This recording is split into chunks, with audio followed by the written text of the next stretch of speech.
বাঙালির সব আবেগ যেন উছলে পড়ল আজ ঢাকার রাস্তায়। পথে পথে শুধু মানুষ আর মানুষ। কারো হাতে লাল সবুজের পতাকা, কেউ বা মাথায় বেঁধেছেন লাল কাপড়।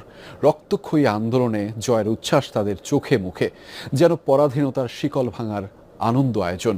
ন্যায়ভিত্তিক বৈষম্যহীন দায়িত্বশীল নাগরিকের একটি বাংলাদেশী কামনা সবার। আখলাকুস সাফা জানাচ্ছেন বিস্তারিত। নিজ দেশে বুক ভরে শ্বাস নেয়ার উল্লাস।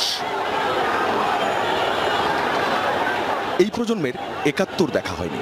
সোমবার দেখল ইতিহাসের সবচেয়ে বড় গণমিছিল। মিছিলের অগ্রভাগটা দেখার পর আর শেষ দেখা যায়নি, কারণ জনতার এই মিছিল শেষই হচ্ছিল না কয়েক ঘন্টায়। বাঁধভাঙা উচ্ছ্বাসে ফেটে পড়া এই মানুষগুলোর কেউ ছাত্র, কেউ শিক্ষক, অভিভাবক, কেউ দিনমজুর, ডাক্তার কিংবা